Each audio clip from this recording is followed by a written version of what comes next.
time for the Mike Wagner Show, powered by Sonic Web Studios. Visit online at sonicwebstudios.com for all your needs. The Mike Wagner Show brings you famous celebrities and amazing people from all over the world. Listen online at themikewagnershow.com and on Facebook, SoundCloud, Spreaker, Spotify, and iHeartRadio. And watch the interview on YouTube. So sit back and relax and enjoy the Mike Wagner Show. Hey everybody, it's Mike from the Mike Wagner Show, powered by Sonic Web Studios. Visit online at sonicwebstudios.com for all your needs. Looking for a professional website without breaking your budget? Sonic Web Studios is the answer. Sonic Web Studios offers fast, affordable custom web designs that blow the competition away. Call today at 1-800-303-3960. That's 1-800-303-3960. Or email to support@sonicwebstudios.com. Mention the Mike Wagner Show. Get 10% off your first order. Sonic Web Studios. Take your image to the next level. Also, the Mike Wagner Show can be heard on the MikeWagnerShow.com. You can also check our Facebook page at Facebook.com/The Mike Wagner Show. You can also download and listen on SoundCloud, Spreaker, Spotify, and iHeartRadio. Also, watch the interview on YouTube as well and take the Mike Wagner Show with you wherever you go on any mobile device. We're here with a wonderful, wonderful four-time award-winning producer of many videos, and of course, many commercials, music videos, and everything else. A one-time architect making a very interesting transition from being an architect over to a producer, and we're going to find out why. And he studied in Paris and transitioned over to New York and got involved in architecture, and he's in Florida right now, and he's on the verge of, just taking on some projects and being considered one of the festivals. And he loves to talk about his awards, and he loves to talk about what he does. He's very passionate, and you've seen his commercials, you've seen his videos almost everywhere, and here to tell you about it, and just being humble, live from the audio version in beautiful Florida, ladies and gentlemen, the award-winning Michael Honablue. Michael, good morning, good afternoon, good evening. Thanks for joining us today. Hey, Mike. How you doing, Mike? That sounded real good. You're making me sound real good. Oh, that's really good. For a video producer, we make you sound good, so we got that. Thank you. Okay, well, you're already winning. Oh, that's great. Okay. All right. Well, you've been an architect, and you study in Paris, and you also went to school in New York, and you transitioned from being an architect where you made a number of classic award-winning designs. You became an award-winning producer. You're a four-time Emmy Award winner, and you can tell us what awards have you won. You're a music video producer, and you also produce for a number of high-end clients, and you also run a couple of companies as well too, and you're launching a number of projects and TV networks and everything. And before we get into all that, I'd love to hear your story, but first of all, just tell us how you got started. Well, thank you again. I got started as an artist, just basically painting on jeans. That was my first art project. It was painting on jeans, and I did that in middle school. And then I worked up and started doing airbrushing, and then I actually worked at a college airbrushing while I was still working and still going to middle school. And then from that, I got into college. In my first year at college in New Orleans, I was undecided, and I just started painting a lot. And I sent my paintings over to my mother, who was in Atlanta, and she started showing some of my work to the head of the art department there. So he was so impressed, he offered me a scholarship, but I wanted to do something else. So at the time, my mother was also living in a house that was designed by one of Frank Lloyd Wright's students, and I had the chance to meet with him and talk all about architecture. And he's the one that really mentored me into doing that. And first I went to school, after New Orleans, I went to school in Alabama for 2 years, and then went to Parsons in Paris for an intensive architectural interior design program. From there, I graduated from Pratt in New York City and started my career as an architect. At the same time, I married into a family that was heavily into the entertainment and art scene.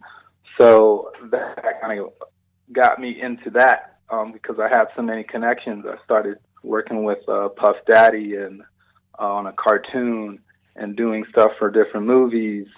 and working with Nickelodeon and doing a lot of, since I have 2 children, I wanted something great that my kids could watch.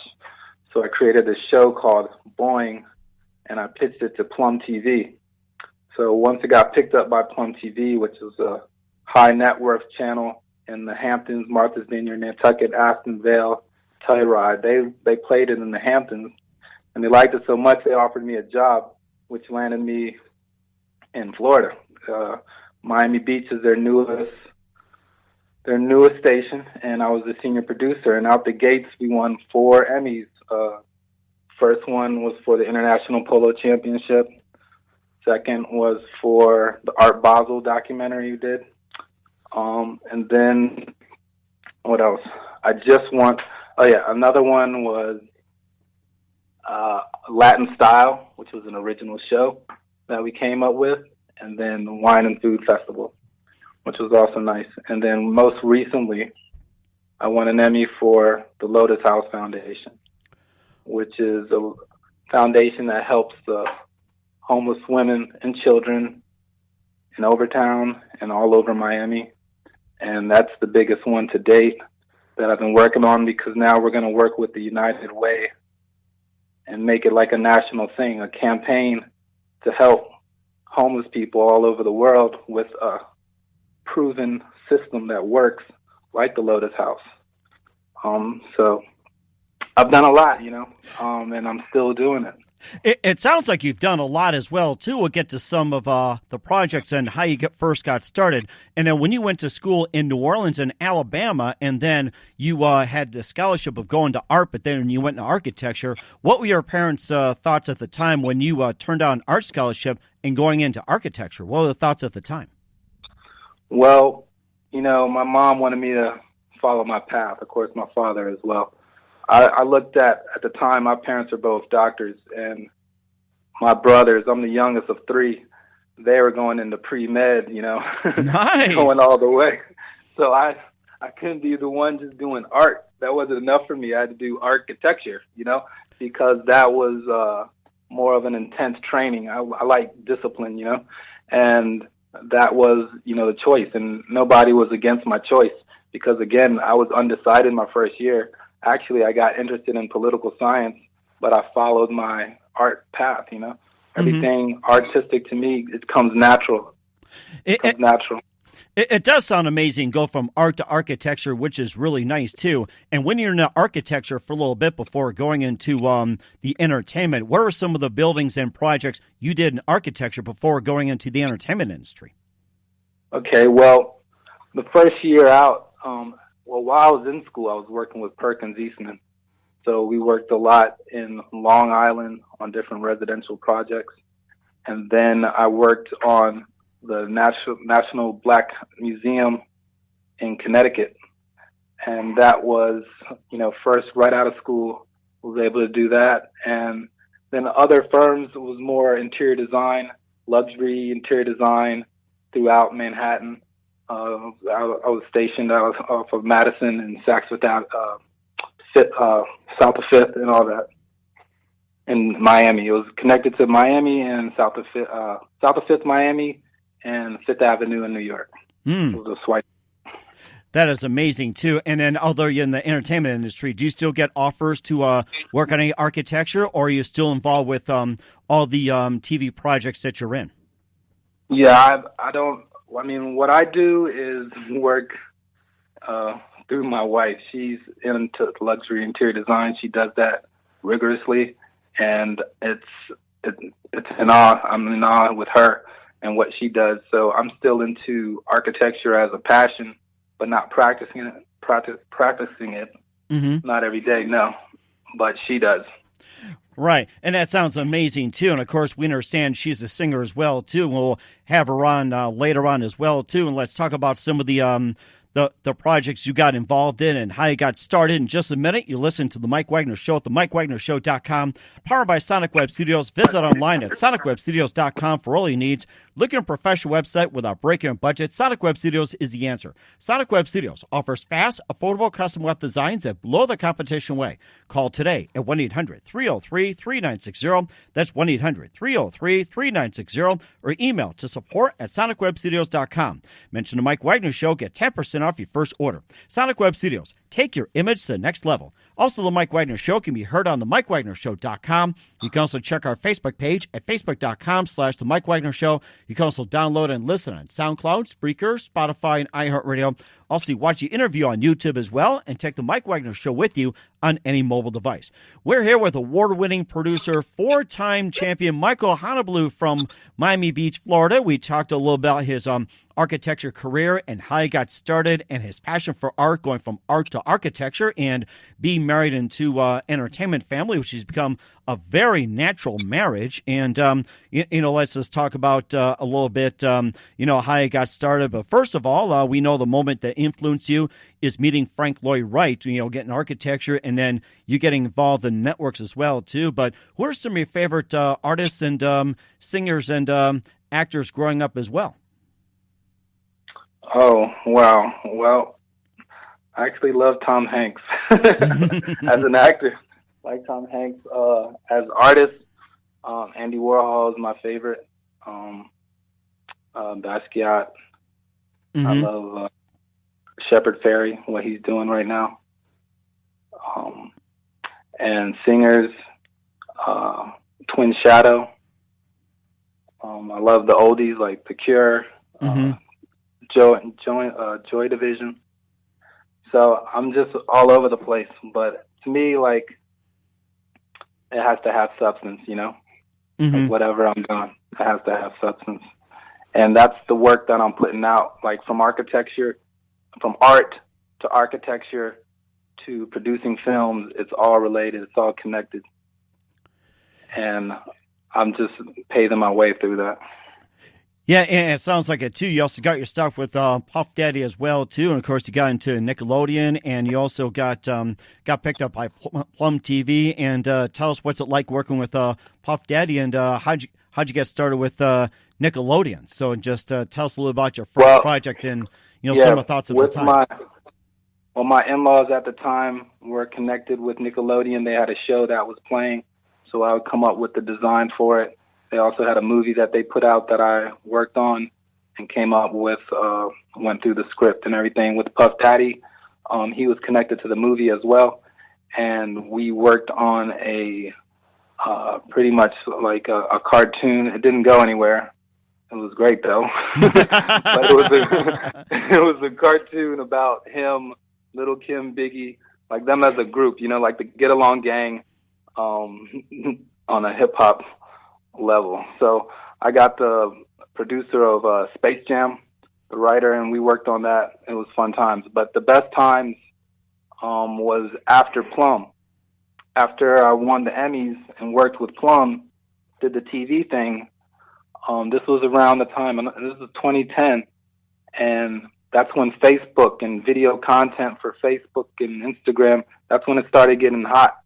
So I was able to work with Estee Lauder and do their first Facebook campaign, and work with Ford Cars and do their first Facebook campaigns, which was basically like creating video content for all their social activations. Everything becomes a show, everything that they did.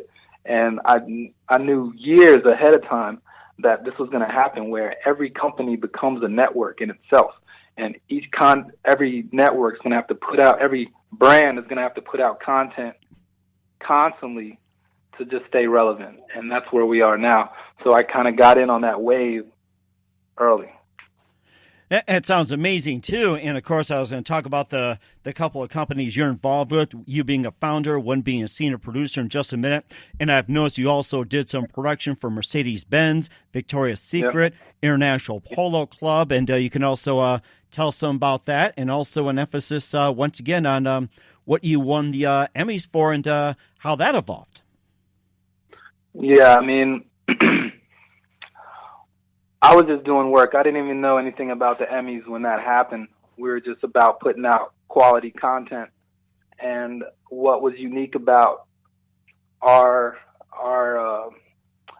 our station, opposed to all the other Plum TV stations, is that we're the only ones where I actually had to watch everything before it was released. So we had one eye on everything, and that allowed us to basically keep it clean. It's not all over the place, and it's being watched before it's being aired. Within that time, we did the Victoria's Secret fashion show. It was their first fashion show in the beautiful Fontainebleau Hotel, which is historic. All the A-lists were there. Gwyneth Paltrow, Puff Daddy, Kim Kardashian, everybody was there. So we created content of this opening of the hotel with the first fashion show, Victoria's Secret fashion show. We talked to Heidi Klum, and it was beautiful. Live nightclub, which is the #1 nightclub ever now.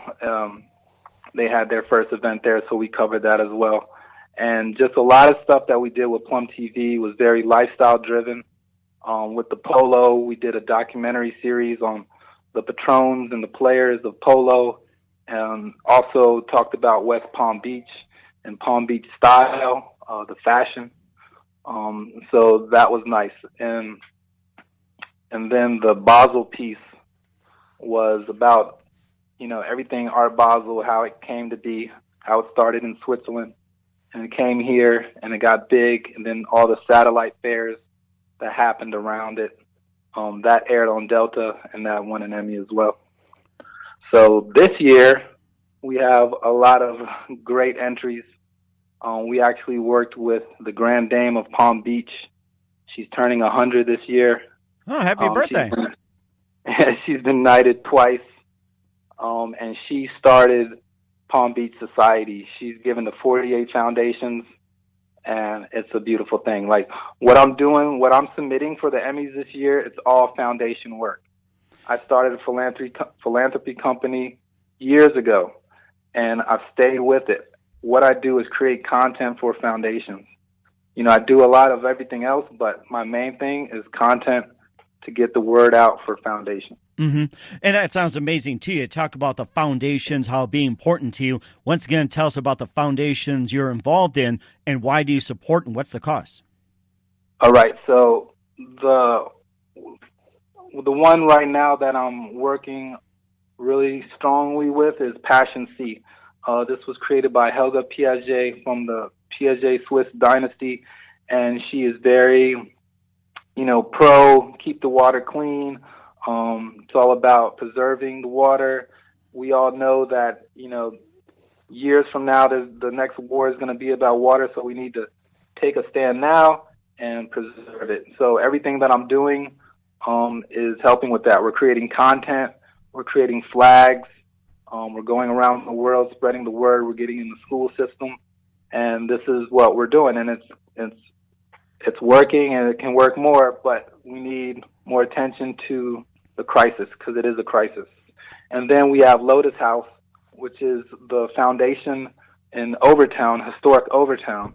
It started with one woman who bought 2 houses and started letting homeless women stay there, and then it's gone into like a big structure with homeless women and children, and they have nutritious food, they have activities, they have people teaching them how to use computers so they can get out into the workforce. They have a professional kitchen so they can learn how to be chefs. This is a foundation that's creating the guidelines to how to successfully take people from the healing process, from getting off the street and working with this system, and then going back and trying to get your life together. That sounds amazing, too, what you guys are doing as well, too. And what are some of the upcoming projects that you have in terms of other foundations? Well, the other foundations are with the Ford company, and they highly work with Autism Speaks, which is for the autism children of South Florida.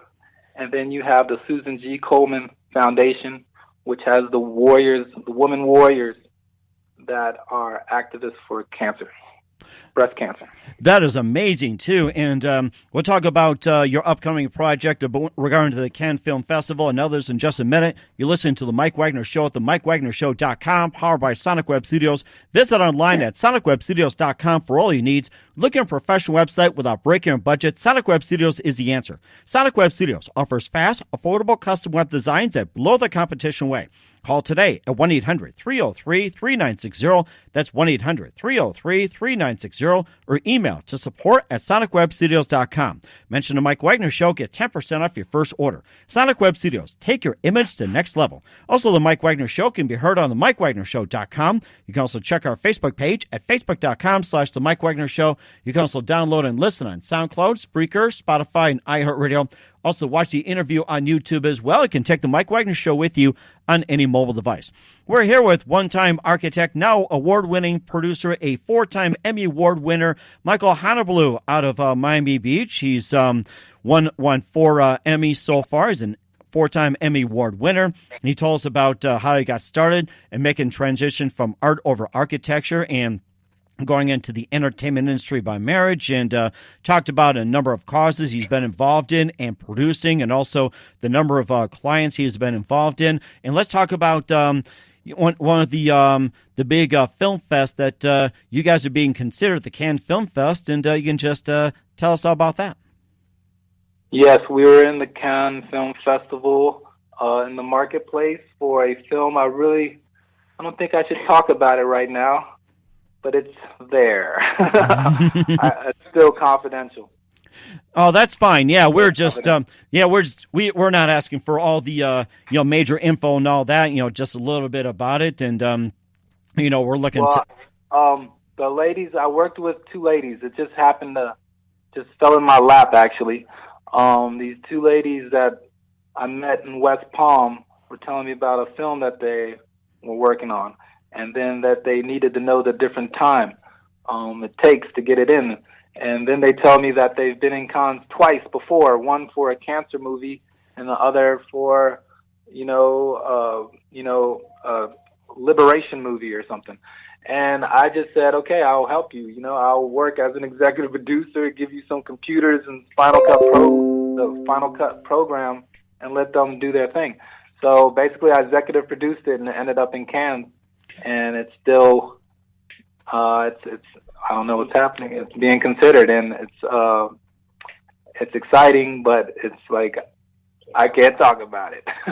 Oh, that's okay. We're not asking you to spill the beans and everything else to ruin it. And there's one question that had come to mind which popped up as well too. You went from producing music videos and commercials to all the clients like Mercedes-Benz, Victoria's Secret, and everything else, then going into foundation. So what was the main reason for going from I'm just trying to figure out how to put this here, going from the actual commercial production or to foundation? So what was the change about going in that direction?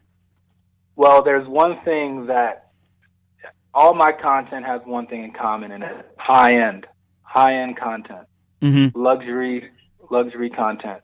So I started working with this woman named Joan Hornig, and she's a philanthropist and a socialite out of Manhattan. What we started doing is creating content which were like little bios of other philanthropists who are women and then we would have the women wear Joan Hornig's jewelry, which is a jewelry line where 100% of the proceeds go to benefit whatever foundation you want it to go to. And that jewelry is in Bergdorf Goodman, which is a very high-end store. So we tie in the fashion, the luxury, and the philanthropy all in one. So then I went out and got different socialites like Sarah Arison, Nikki Arison's granddaughter, and Deborah Cox, the singer, the Grammy Award-winning singer, and put the jewelry on them and created this content. So what happened is I said, I'm creating beautiful philanthropy content. I need to just stick with this. This is a nice niche for me, and it comes easy because I know all these people, because I'm going to these foundations already. It makes me feel good, makes everybody happy, this is the road I want to take. That is amazing how you're just helping and contributing to the people who are poor and less fortunate, make them feel really special and everything else. I mean, you just have a great heart whatsoever. And of course, before we get to a few of the things like with your company and everything else, so there is one thing that if you had a choice of a foundation that's out there, there's like thousands of foundations that are nonprofit, like, say, the Salvation Army. You mentioned United Way, and there's also Goodwill and, American Cancer Society and all these foundations. Of all the foundations that are out there, what one would you choose to work with? I would have to say Passion Sea, because, there's one thing all those have in common. They need water. Water is life. Water is life. If we don't have water, we're not doing good. Yeah, that's right. And, of course, being in hot weather ourselves, too, Miami Beach and some of us further up north, we do need that. And, many of us have to have water as we speak, you speak, and everything else. And, of course, there's also a couple of things, too. You've been senior producer at Heavy Air Media, Product 81, and you also founded WARHON Global. And, just a couple of things. Tell us how you got involved with Heavy Air Media, Product 81, and how you founded WARHON Global. All right, well, with Heavy Air Media, right, near the end of my stint at Plum TV, I was asked to go to Casa de Campo in the Dominican Republic. And then I met my future partner there, and we stayed in touch, and we were the ones that together, Heavy Air Media, it's me and Javier Caron, together we won the Lotus House documentary, and we're up for about 4 this year. With my own company, I started that around 2010. And then the Estee Lauder and the Ford, Holt Living, all these companies were under that umbrella. And I've just worked with a lot of people, again, doing luxury, high-end content. Most recently, I worked to do the newest Billionaire magazine cover. And so I will use my services with other people, work as a senior producer for other outlets, and that's what I've been doing. So Heavy Air Media, what's the next one?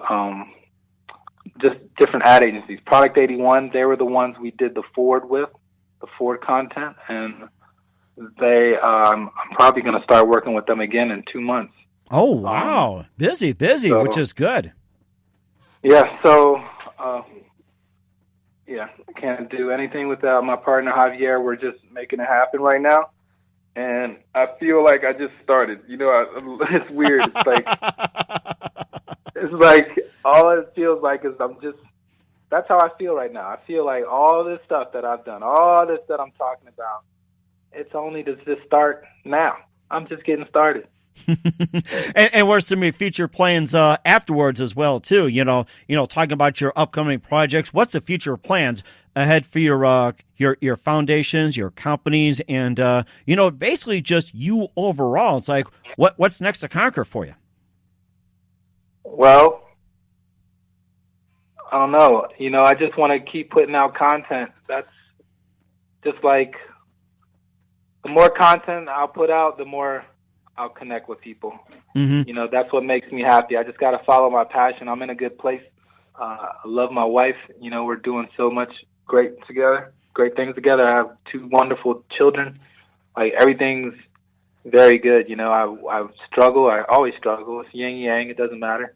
But the kind of work that I'm putting together is the kind of work I want to be known for. Mm-hmm. Documentaries, foundation work, high-end work. I'm not doing, I'm saying no before I'm saying yes. I'm turning down a lot of work because I kind of want to stay in this one lane that I'm in right now. And it started early. Before, I was just trying to do a website called Philanthropy Is, and we built this site, and we had a lot of content. It was like a Facebook for philanthropy, but we couldn't keep it going. But one thing that I can always keep doing is the content. I don't need the distribution channel. One piece, for example, the Lotus House film. Once that aired, We did a screening for it. They raised $2 million right after. You know, and I said to myself, you know what? This is making people be proactive. This is a call to action. That's all this is. It's a call to action. Mm-hmm. And it sounds like you're doing a great job with it. And of all the projects you've done, which is countless, and I could see you racking up more awards as time goes on. You could double up your Emmys up to 8, 12. You never know. What do you consider your favorite projects and the most challenging? Interesting. I think the most challenging, I don't know. They're all challenging because the way I shoot, like documentary style, I'm not creating, it's like I'm not storyboarding everything ahead of time. Mm-hmm. I'm not, this isn't fantasy. I'm not making up anything. So everything that I'm dealing with, I'm curating it as it comes to me. So I don't know what's going to happen, but I know how to curate in style, you know. So it's all challenging in itself. It sounds like that unique style is getting you all these awards. That's what it sounds like. And do you think people are going to emulate you from that? I think that I haven't even got started. Like, you watch Jeopardy, James? Yes, I've been following that. I've seen some highlights, and that guy's just unbelievable. Crazy, right? So one thing he does is he's always, doing the daily double, like doubling his thing. So I'm sitting on 4 Emmys right now. Uh-huh. And they asked me to judge this year. I judged, and I was like, are you kidding me? Like, these are great, but they're not all that great, So I went even harder to put together. I have at least 6 in the can. Mm-hmm. 6 in the can. So the daily double is 4 on 4, Uh-huh. And I'm not, what do they call it? Sitting on their loins? Right. Sitting on their loins? Mm-hmm. I think you know you're talking about. It's you don't sit on your laurels. That's what it is. Yeah, I'm laurels. trying to think. Yes, laurels. Yeah. Oh, I'm glad I have a good coffee conversation. I could use a refill right now. Oh my goodness! And what do you consider most memorable moment when it comes to producing the projects you're doing? Memorable. I don't know. Oh, yeah. So, I don't know. All right, I did a video for Melania Trump, Mm-hmm. right? And I shot it. I wasn't there. And I basically directed it from the phone on FaceTime. Mm-hmm. And when I got the footage, it was so gold. It was blinding. I made it black and white, right? Oh, my gosh. And I know that, like, people can say whatever they want about politics. But I said, like, later on, I said, watch what's going to happen to this video, because I did it already, and she wasn't first lady at the time. Uh-huh. And now that she became the first lady, when I Googled that video, it's on Wikipedia. Oh, my gosh. I can see why it's gold. I don't know if she was married to Donald Trump or, they were dating. So he probably put that finger on and turned her into gold. He goes, you're going to be gold. I can imagine that. Yeah, that was fun. That sounded like a lot of fun. Of course, we just have a few minutes right here, and of course, we know you're very busy, and I'm sure you got people calling you from every foundation possible. And who do you consider your biggest influence in your career? Influence? Mm-hmm. My parents. My parents are my biggest influence. They've molded me. I love both of them. And my father is a boss. My mother is a boss. They're doctors. They naturally help people. So I grew up seeing that, My grandmother, who's 100 years old, Mm-hmm. like, she grew up putting together poems and shows, little Broadway shows for the church to raise money for the new church. And this was what she was known for. And we just had her 100th birthday like a month ago. Oh, happy birthday. Yeah, so, like, these are the people, the people that have moved me in my life are the ones that are the biggest givers. And so I give, Mm-hmm. That is amazing, too. And what's the best advice you can give to anybody at this point? Just know that everything's a phase. Don't get stuck on just one day, and don't build up the outcome too much, because you're going to be upset if it doesn't work out that way. You know, you are your biggest enemy. So you have a choice to, you have a choice to be happy, to live a good life. You have a choice to be depressed and not give or talk, not be that person that people want to be around. You have a choice. So just make that choice. Take the high road. Never take the low road, because it's not going to get you there. That is fantastic. The most unique advice I've ever heard. That is so amazing. And of course, before we wrap up here, and you've just been a fantastic guest here. I'd love to have you on again and give us an update on some of the awards you've won, and also the latest foundations you're involved in, and the latest news. Tell us once again your upcoming projects, what's your website, and how do people contact you? All right. Well, the up-and-coming projects are, I don't know if I forgot to tell you about the house yacht. It's actually going to be airing on National Geographic this fall. We did coverage of the first house yacht, and that's coming up. We just did a PSA for Passion Sea, the Water Foundation. We have the Grand Dana Palm Beach. We did a documentary for the Everglades. And then we have the Lotus House 2, Hope Blossoms 2. We're working on the third one right now. And that's what's going on. And my wife is cooking me dinner. Oh, that's fantastic. Okay, we'll have her on later on as well, too. And tell everybody what's your website and how do people contact you? Oh, yeah. You can go to michaelhonablue.com. Mm-hmm. Very easy. And you'll see some content, just lifestyle content. The films are on my Vimeo. And check out Heavy Air Media. We're going to be streaming a lot of the videos. We're going to do a live stream in a week or so. So just check back to heavyairmedia.com, michaelhonablue.com. All right, great. Okay, it is fantastic. Have everybody check them out. And Michael, just want to say you've been fantastic. We'd love to have you on again. We thank you very much for your time. We'll have your wife sing for us a little bit later on as well, too. And just do us a favor, keep us up to date, and I look forward to having you on again soon. It's been a blast. Thank you, Mike.